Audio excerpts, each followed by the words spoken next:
Dictation 5 second बाद start होगा। Yes, ready, start. Corona के खौफ के बीच कब वसंत निकल गया और कब आषाढ़ आ गया, पता ही नहीं चला।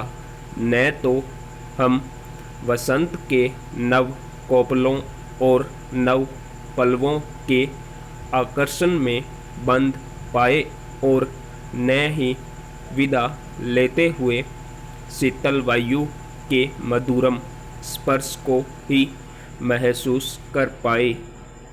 अब जब मोहलत मिली है कि अधिकतर समय घर ही रहना है, तो आइए प्रकृति की ओर चलें। गौर करें, प्रकृति पहले से ज़्यादा मुखर है। पक्षी खूब कलरव कर रहे हैं। पौ फटने से पहले ही उनकी चहचहाहट शुरू हो जाती है। घने ऊंचे वृक्षों की फुनगियों में गजब की लोच और शोखियाँ भर गई है। एक पपीहे के बैठने मात्र से यूं डोलने लगती है मानो उसे अपनी गोद में बिठाने का सुख मुद्दतों बाद मिला हो। प्रकृति से ही हमें विनम्रता सीखनी है। तरुओं से आम पक कर स्वयं गिर जाते हैं। कचनार की डालियां झुक झुक कर ईश्वर भक्तों को अपनी ओर आकर्षित करने लगती है कि लो, हमें तोड़ लो और चढ़ा दो उनके चरणों में, जिनकी कृपा से हम खिल रहे हैं। फल फूल से लदे ये पेड़ जीव जंतुओं के लिए ही है। बड़ी उदारता से अपनी दौलत लुटाते रहने की इनकी अदा बेमिसाल है। इन्हें न अपनी छांव देने से गुरेज है, न किसी का नैन सुख बनने से। वहीं हम मनुष्यों को देखिए, अगर सहकर्मी पदोन्नति पा जाएं तो उड़ते लगते हैं। दुख के ऊपर खुशी का मुखौटा लगाकर उसे बधाई देते हैं, पर उसकी सफलता पर मायूस बन रहते हैं। पैरा, वीरान जंगलों में जहाँ कोई नहीं जाता, वहाँ भी जंगली पेड़ लहलहाते रहते हैं। साल, शीशम, सखुआ, महुआ आदि पेड़ कितने ही लोगों के रोजगार का साधन है, जो बड़ी उदारता से अपना मधुमेह कोष लुटाते रहते हैं। इन पेड़ों को यदि किसी व्यक्ति विशेष से प्यार होता तो शायद ये उसके घर के पास ही पनपने की अनुकंपा करते, लेकिन प्रकृति का प्यार तो सारी वसुधा के लिए है।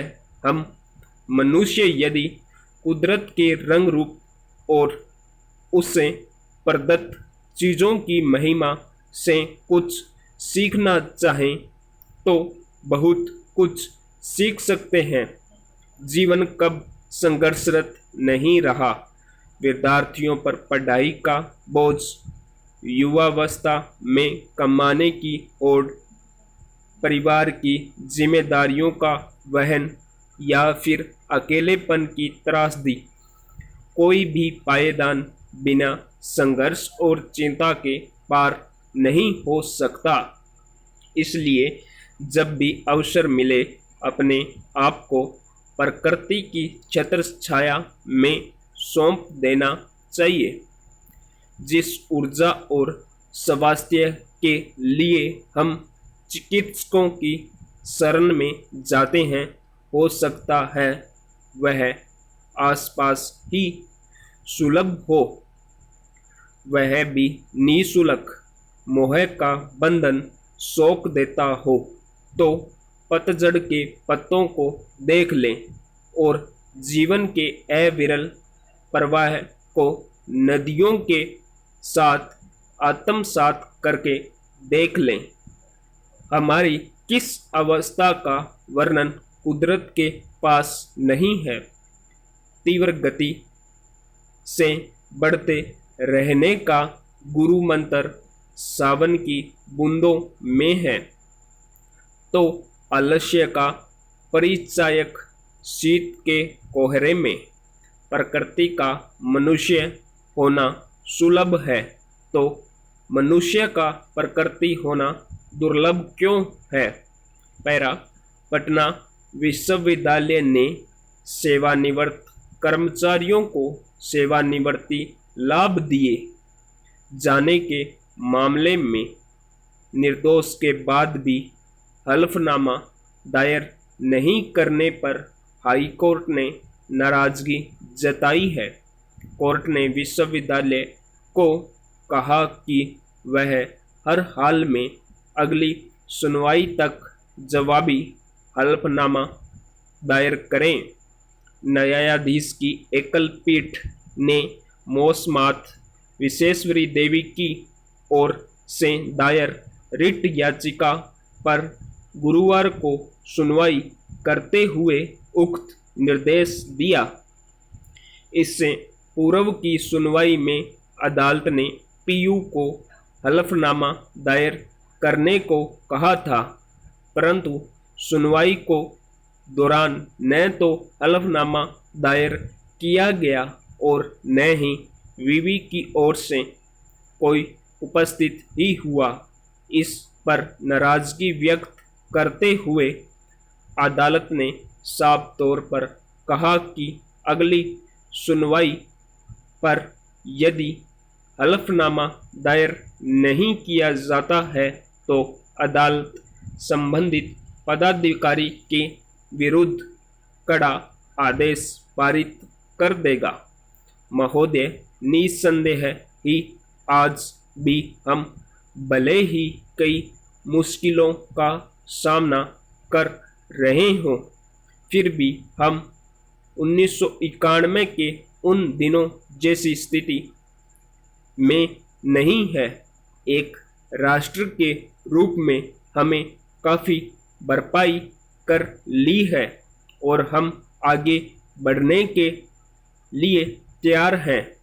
श्री राव के नेतृत्व के बिना यह संभव नहीं था। अब यह अटकल लगाना व्यर्थ और मूर्खतापूर्ण भी है कि कोई और नेता होता तो क्या कुछ ज़्यादा और बेहतर किया जा सकता था या नहीं। तथ्य यह है कि वही नेता थे जिनके कारण हम एक ऐसी स्थिति तक पहुंच गए हैं जो देश और उसकी तरक्की के लिए निरापद है। हम जिस अवधि से गुजरे हैं वह बहुत मुश्किल और हलचलपूर्ण थी। सोवियत संघ के पतन और विघटन से हमारी जो कुछ भी अंतर्राष्ट्रीय स्थिति थी उसका आधार ही खत्म हो गया।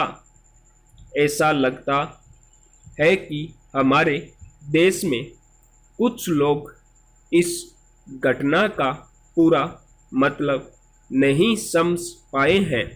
बेशक यह कम्युनिस्टों और आधुनिक समाजवाद के अन्य समर्थकों के लिए बेहद चिंता का विषय था। इससे उन सभी निष्पक्ष देशभक्तों को काफ़ी दुख हुआ जिनके लिए सोवियत संघ अच्छा मित्र था और अकेली विदेशी शक्ति थी जो हमेशा हमारे साथ खड़ी होती थी। उससे हमें काफ़ी नैतिक और भौतिक समर्थन भी मिला था। हमारे देश में सोवियत संघ के तमाम मित्रों में भी सभी लोग यह समझ नहीं पा रहे हैं कि आर्थिक, वैज्ञानिक और प्रौद्योगिकी के हिसाब से इसका क्या मतलब था और है।